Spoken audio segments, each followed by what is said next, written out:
There it is.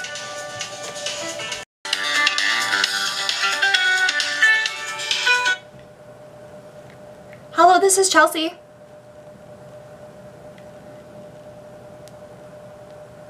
Hello?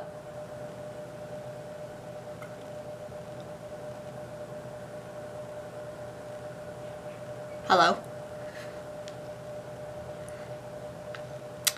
This is good. Oh my god, this is really annoying. Oh, thank god this didn't happen for summer alumni. I would have shit my pants. Here it is again.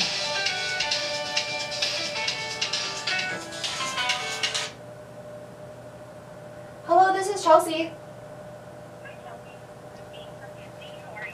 Good, how are you?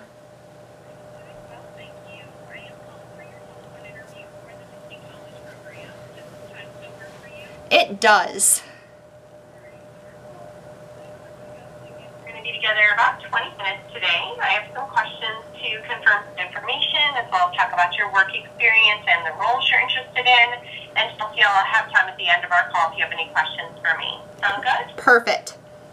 All right, wonderful. So first of all, I just wanted to confirm that you are currently a student at Niagara University. You're majoring in hospitality and tourism. Is that correct? That is correct.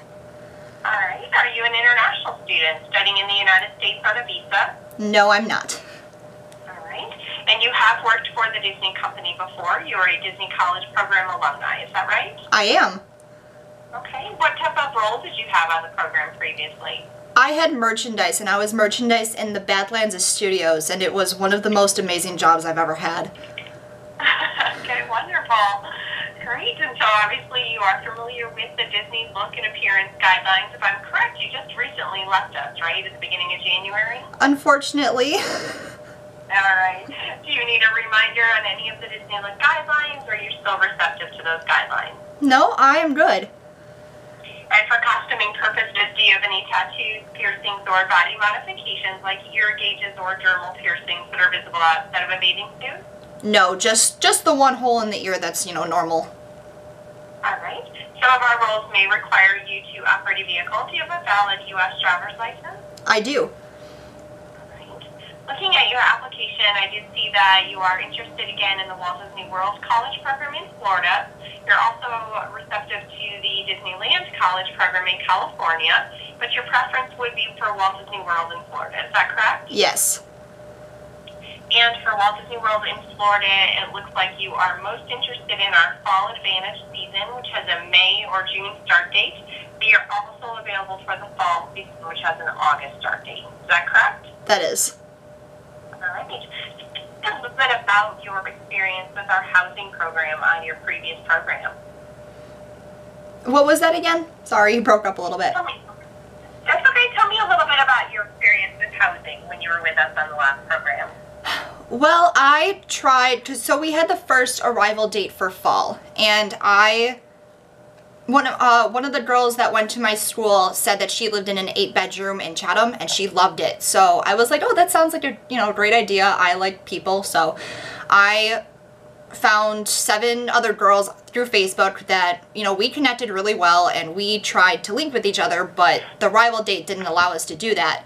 So we ended up linking up in pairs, and we all got split up, which was kind of unfortunate that we all didn't get to room together, and it was sad at the first, when we first got there, but, you know, we lived with it. I honestly didn't even see half of them. I lived with the one girl that I linked up with. I loved her. She was great. And then I had 2 of the other girls were 2 of my best friends down there, so then we hung out a lot. And then we also met a bunch of different people at the pool, and those became some of my best friends that I still talk to this day. So yeah, I liked Chatham because it had the bus, and, you know, I don't have a car, so it was easy to access the bus. Yeah. Yeah. Did you have any challenges with your roommates? Anything you had to seek assistance from or mediate any problems? No, we never really saw each other. We had we were like all different roles: quick service, costuming, merchandise.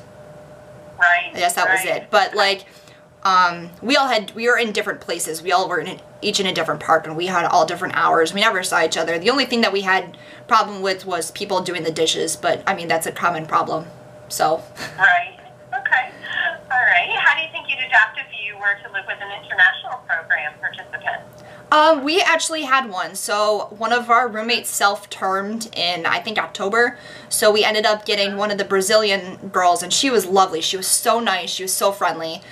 And actually one of the guys that worked in my area is from Denmark, and I still talk to him to this day. I love internationals. I think their view on America is so different, and they're like, oh, this isn't what it's like back in my country and everything. So it's really funny.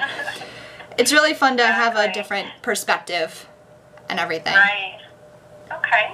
So as an alumni of our program, what would you bring if you were to be offered another opportunity? What could you do to, enhance our guest experience if you were to be with us again?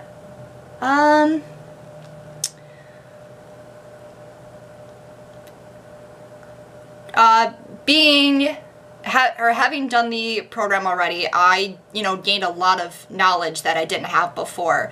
And, I wasn't very, happy when I got the merchandise role when I, got the acceptance letter, but it was one of the best roles I think I've ever had. Like, I interacted with so many people. I learned so much about people and working with other people, and that, you may know everything, but something that you tried to solve with one person may not work for another person. So adapting to different people and different situations, is... I don't know what the word I want is, but, I don't know, I learned a lot about the Disney company. I went to the parks on my days off. I know the park layout like the back of my hand. I know a lot of the times when I would be on Glow Kart in my area, which I loved, I would get a lot of directions, like where's the bathroom, where's Toy Story, where's Rock and Roller Coaster. The one time I got asked where's Soarin', and I was like, well, that's in Epcot, so that's in Ed Studios. Right. So, yeah. Okay. Let's talk a little bit more then about work experience. So obviously you were with us. You said you were on a fall program, correct? Yeah.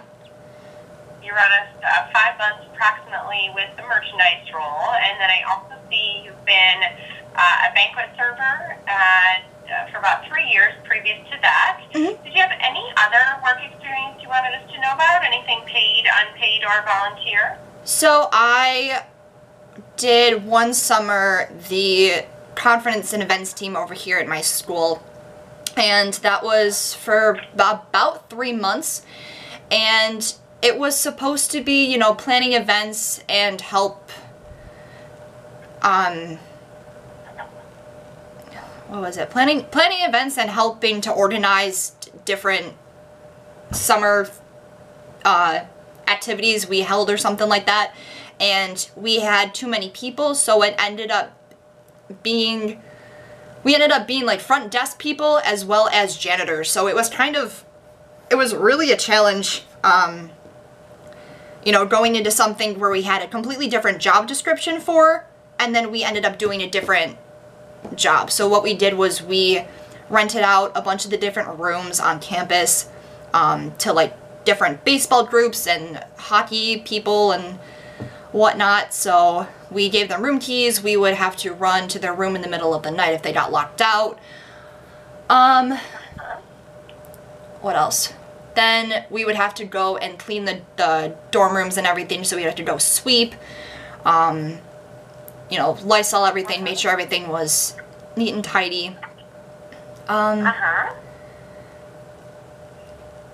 So... Alright, so let me ask you, when you think about your time on the Disney College program in that merchandise role, and even previous to that as a banquet server, what are the skills you've developed that you think would make you successful again in some of the other roles you've expressed an interest in?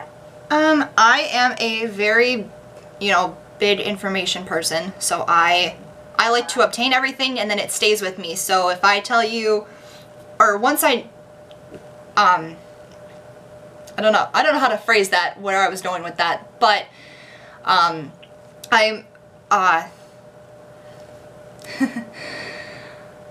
oh gosh. Okay, so I like talking a lot to people, and I can, you know, carry a conversation with mostly anybody, especially about Disney. So, you know, ringing people up at the registers and everything. You know, oh, how was your day?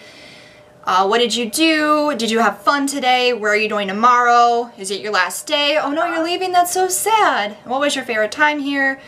And just trying to figure out not trying to figure out what to say to people, but just carrying a conversation with people to make sure that they felt like their time at Disney was valued. Okay. What would you say you enjoyed most about your role in merchandise, and what would you say was very challenging for you? So actually, like, I wanted to work in the exact location that I was placed in, which was kind of a shot in a million that happened. I absolutely loved my location, and the fact that I got to do glow cart for fireworks was the best thing ever. I loved doing glow cart. I loved dancing to the music. I loved walking around and parading with a bunch of lights on that we had sometimes. And then I would pick up, the thing I got to do with merchandise was pick up shifts at different places. So I picked up in Magic Kingdom, I picked up in Epcot, I picked up in Disney Springs.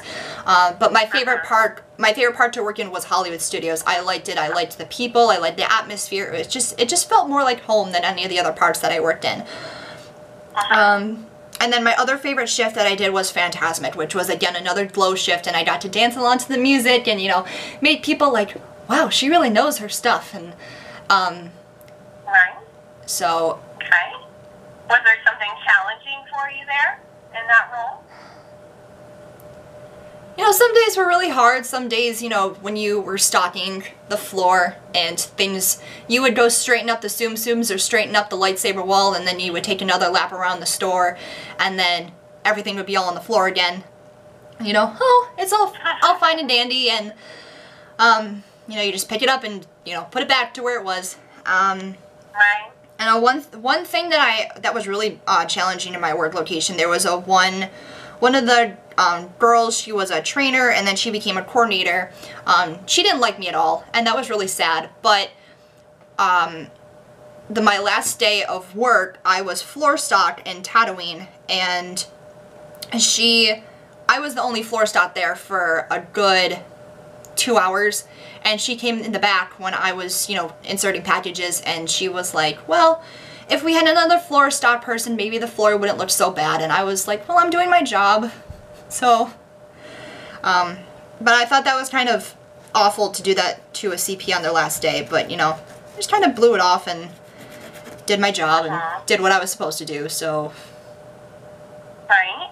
When you mentioned earlier that you were a little bit disappointed in the merchandise role before you got there, you know, when you got your acceptance letter, why were you happy about that role, and what made you change your mind and decide to accept the role?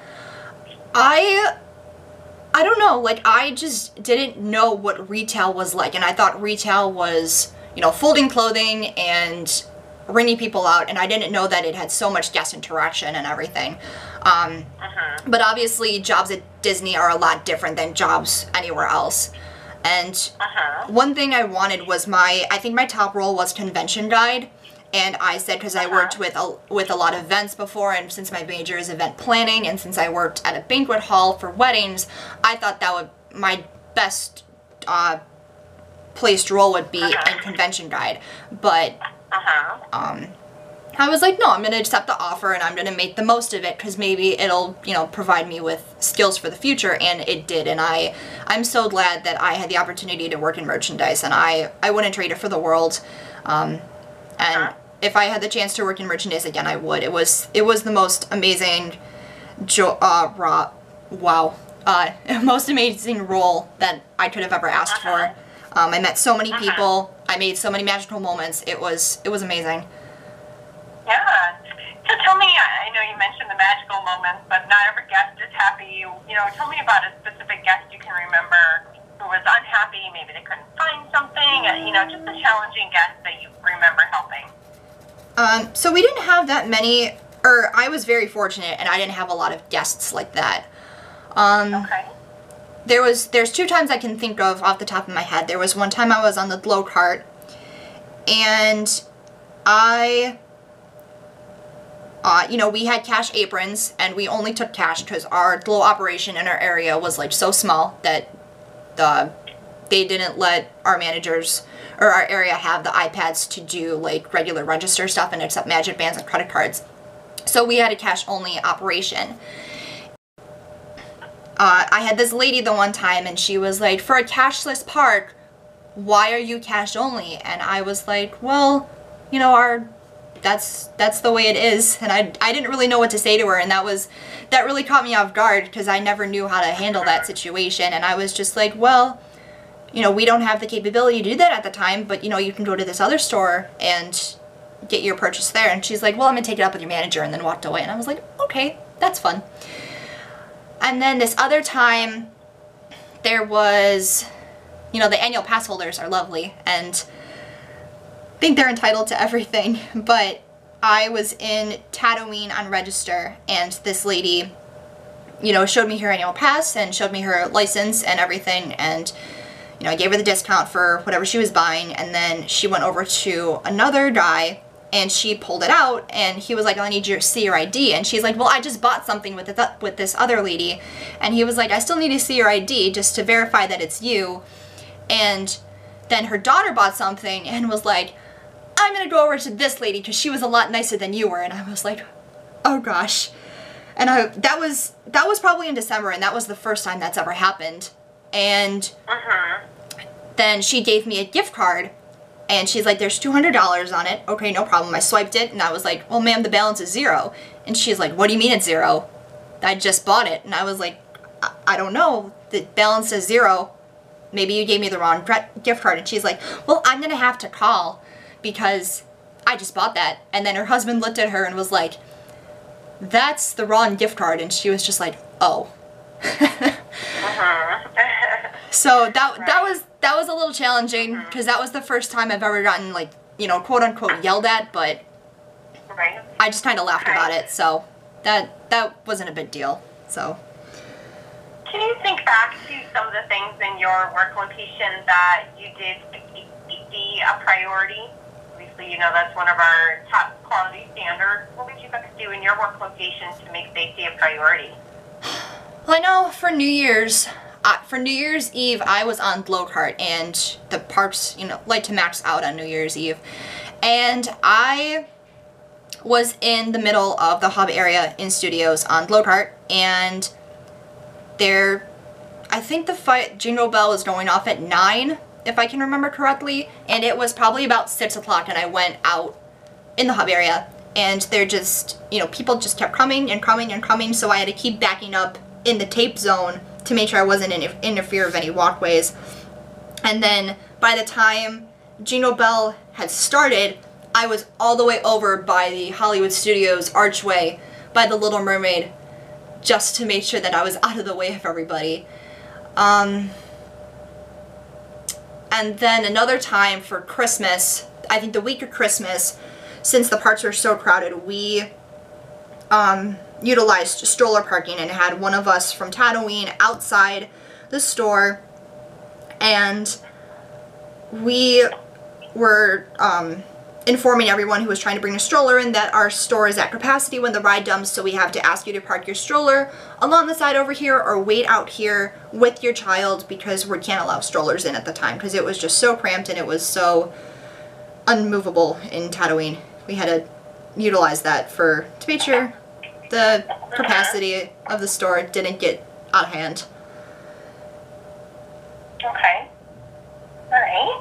You know, when you think about working in some of our roles, especially costuming operations, do you have an interest in that role is more of a limited guest contact backstage role? Why were you interested in that role?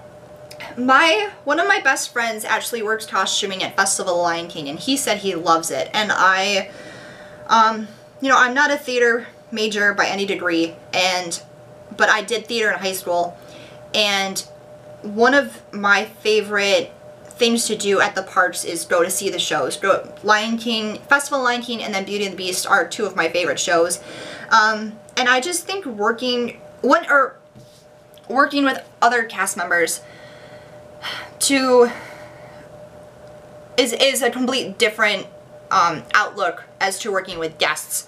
And one of the things I liked doing in merchandise was doing cardstock, and I would make sure that all the we go around to different stores that are outside, make sure everyone's set on water, everyone's set on, you know, do they need to use the restroom or anything, and then bring stock to them if they needed it. And I liked doing that on some of my some days of the week to kind of, you know, like disperse the job a little bit and get different experience, I guess. And I really, one thing I like doing a lot is working with my coworkers, and I don't know, like, my friends just always had a lot of fun in costuming, and I was like, oh, I think that'd be a lot of fun to do. Yeah, let's just talk about that role just a little bit more before we move on. So that role, besides working in entertainment costuming, you could be working in operational costuming, so more in a warehouse setting, doing laundering of large loads of, you know, costumes, organizing them, not just the entertainment side, it's costumes for everybody that works in merchandise and food and beverage and, you know, housekeeping. And how do you feel about laundering costumes, you know, working around cleaning chemicals, a lot of repetitive lifting, heavy lifting, you know, hot, you know, organizing these costumes? Is that something you'd also be receptive to? Yeah, I mean, every time I think of costuming, it goes to entertainment costuming, so, but I worked in different parts, as I said before, and, you know, everyone that I went to, you know, where's the costume for this? Everyone was so helpful, and I was just very thankful that everyone was so helpful. Yeah. And like I said, I like helping other coworkers, so I think that'd be a fun job too. Right. You know, working in a role like attractions, you could be memorizing pretty lengthy scripts and seals, both safety information as well as information about a particular attraction. Tell me how you feel about speaking in front of a large group, and maybe tell me about a time you did that. So I said I used to do theater in high school, and I had a role my senior year I had a lot of lines, and I memorized them, I think, within a week or two. And I'm more than capable of speaking in front of a large audience, and I've been to Disney numerous times, and, you know, everybody says, oh, we can spiel off the spiel for, let's say the monorail or something, and I can do it off the top of my head. So I think I don't have a problem with memorizing stuff, and I also do not have a problem with speaking in front of large audiences. You know, I know you mentioned convention guide is something you've always had an interest in, and, you know, that role is definitely one of our more unique roles where, you know, it is, you know, working with groups that come, you know, and taking part in some of the different events we have on property. Tell me how you would react to a park guest who's not part of your group. So you're a convention guide. How do you react to a park guest who inquires about your event, but they're not part of the group? What would you say to them? Well, you could tell them about, you know, how you could get into that event. Like, so say it's like a private tour or something. You could say, oh, well, you could book your tour, and this is what happens, unless it's like, you know, you're on a time thing and you can't do that. But otherwise, if it's like a park buyout, then you say, well, unfortunately, the park is, you know, closed for the specific event, but you can go to, let's say, Disney Springs, or if Magic Kingdom's still open, you could go there. Okay. I think that's okay. You're giving them some other alternatives. Yeah. All right.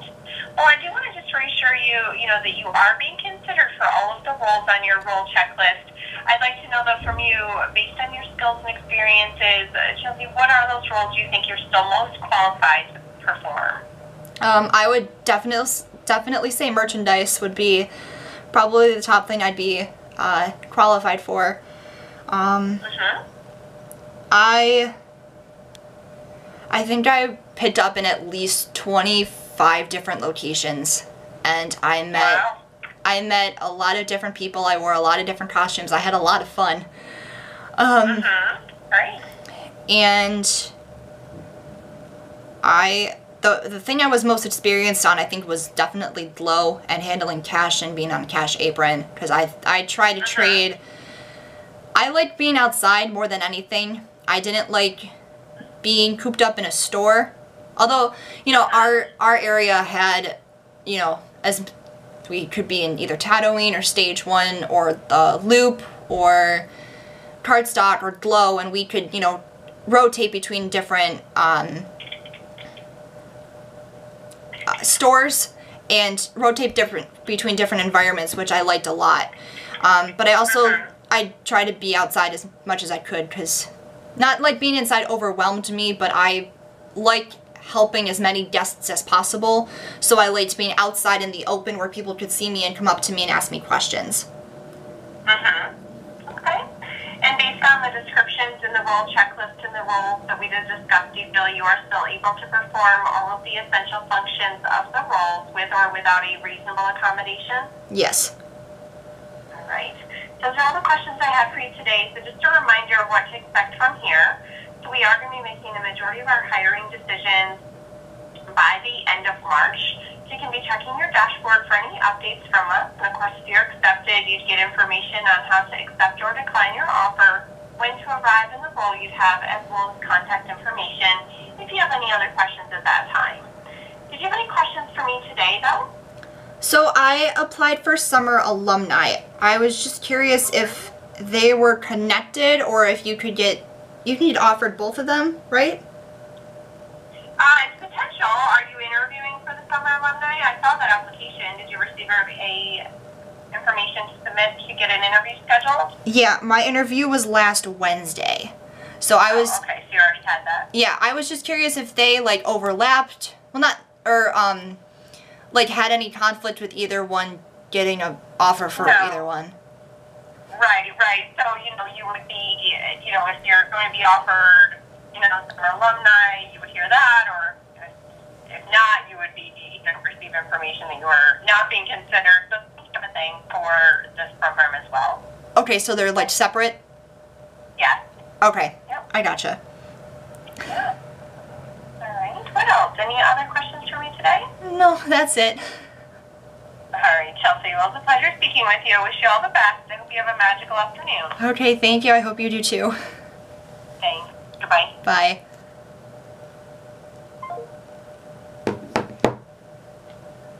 We'll talk about an interview horror story. Okay. That was something. I think she said her name was Christine. I think I had Christine. And that was something. That was definitely a lot different than Summer Alumni, and I don't know. I think it's a hit or miss with interviewers and how they're doing and everything. So that was, I don't feel confident in that one at all, and I really am praying for Summer Alumni, because I thought that was a train wreck.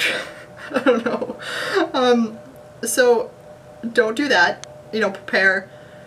I think I was prepared enough for the questions. I just think that I am not in the mindset to do that. So, that was awful. I think that was really awful. So, we're gonna title this horror story phone interview, and yeah. So, if you have any questions, go ahead, comment down below. Like I said, I think it's a hit or miss with the interviewer you get, and, like, I don't know, you saw my face the entire time. I was like, I'm gonna butcher this. I am butchering this. This is awful. Yeah, so we're gonna, you know, take this idea, bury it, forget about it, leave it there, and we're gonna come back to that when I get the, you know, notification. I wouldn't be surprised if I got a no longer in consideration email within probably half an hour. I wouldn't be surprised. But then again, usually when you think things go wrong, things go right. So everything's meant to happen for a reason, and we'll see what happens. So until next time, hope you guys enjoyed, and that would be it. So toodaloo.